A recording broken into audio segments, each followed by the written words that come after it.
आपण पाहत आहेत तिसरा पाठ, संख्येची स्थानिक किंमत. स्थानिक किंमत, प्लेस व्हॅल्यू आपण त्याला म्हणतो. आपल्याला ते सहज लक्षात येईल. समजा आता इथं लक्षात घ्या, हे इथं मी 1 अंक लिहिला, 2, 3 आणि 4.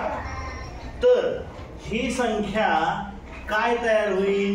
1, 2, 3, 4 ही अशी तयार होईल. म्हणजे 1234 1234 ही संख्या तयार झाली. लक्षात येते? हा, आता समजा इथं 5, 3, 2 आणि 0. तर काय झाली संख्या? 5, 3, 2, 0. 5320. इथं एकक किती आहेत? 0. दशक किती आहेत? 2. शतक किती आहेत? 3. हजार किती आहेत? 5. तर आता या 5ची स्थानिक किंमत आहे 5000. या 5ची स्थानिक किंमत किती आहे? 5000. 3ची स्थानिक किंमत किती आहे? 300. 2ची स्थानिक किंमत किती आहे? 20. 0ची स्थानिक किंमत 0. आता इथं एकच स्थानावर असलं की 4. दशक म्हणजे टेन्स आहे, ते 10 आहे. दशक म्हणजे 10. दशक म्हणजे 10. एकक म्हणजे एकच. 1 4 1 4. 3 10 30. ह्या 3ची स्थानिक किंमत किती आहे? 30. शतक म्हणजे 100. 100. 2 शतक म्हणजे 200. 2 शतक म्हणजे काय? 200. हे 200 आहे, हे 1000 आहे, हे 30 आहे, हे 4. लक्षात येते का? आता प्रश्न समजा तुम्हाला असा विचारला, 4 3 2 8 या 3ची स्थानिक किंमत किती? तर एकक, दशक, शतक. शतक म्हणजे 300. बघा, एकक, दशक, शतक, हजार. 4ची स्थानिक किंमत किती झाली? 4000. 4ची स्थानिक किंमत किती झाली? 3ची स्थानिक किंमत किती झाली? 2ची स्थानिक किंमत किती? 8ची स्थानिक किंमत किती? आता बघा, मी समज आता 1000 स्थान दिले तो 3, शतक स्थान दिलेला 1, दशक स्थान दिलेला 0, एकक स्थान दिलेला समजा 5. संख्या कोणती तयार झाली? 3105. 3105. तर आता 3ची स्थानिक किंमत, 3 कोणत्या स्थानावर आहे? 1000. म्हणजे 3000. 1 कोणत्या स्थानावर आहे? शतक. 100 म्हणजे 100 म्हणजे 100. 0 दशक.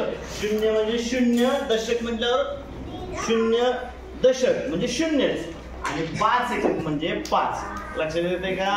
कधी पण लक्षात घ्या, ही एकक, दशक, शतक, हजार असं जर लिहिलं तर आपल्याला पटकन स्थानिक किंमत समजू शकते, लगेच समजते.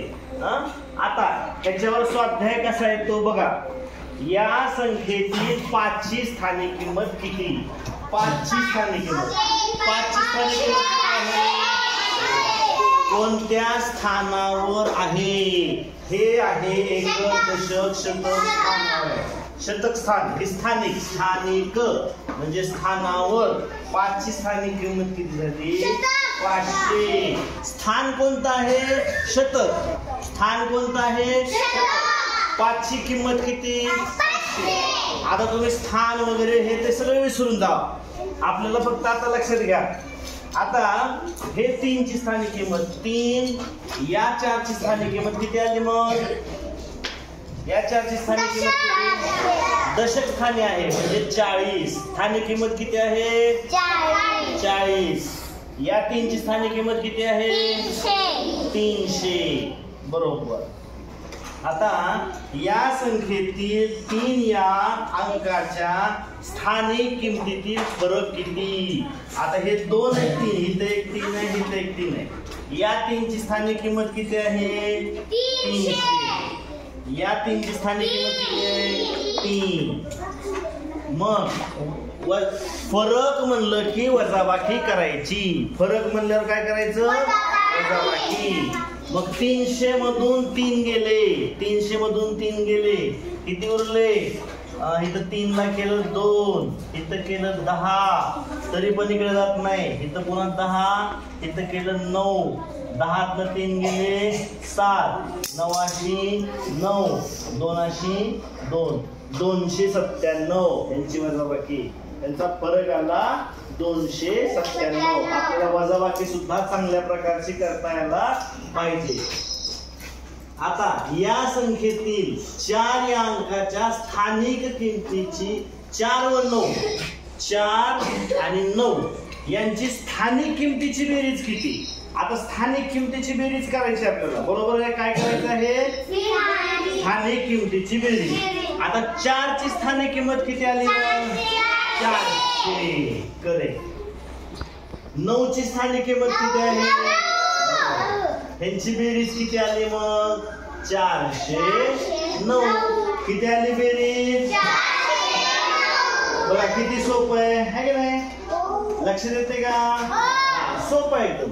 आता या संख्येतील कोणत्या स्थानच्या 8ची स्थाकी म्हणजे स्थानिक किंमत. स्थाकी म्हणजे स्थानिक किंमत. सर्वाधिक म्हणजे जास्त. सर्वाधिक म्हणजे जास्त. कोणत्या स्थानाची किंमत जास्त असणार आहे? ह्या एकक स्थानाची जास्त असणार आहे का दशक स्थानाची जास्त असणार आहे का शतक स्थानाची जास्त असणार आहे?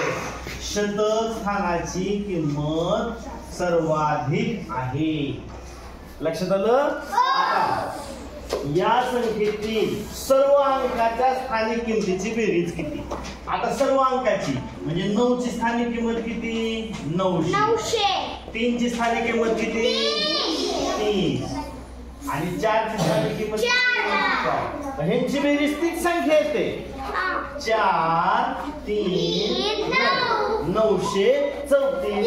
934 अंकाची स्थानिक किंमतीची बेरीज केली की तीच संख्या येते. लक्ष देते? आता विस्तारित रूप. हे विस्तारित रूप कोणत्या संख्येचे आहे? कोणती संख्या तयार होईल? +0 +5 705. लक्ष देते का सगळ्यांच्या? कोणाला काय अडचण वाटते? ओके.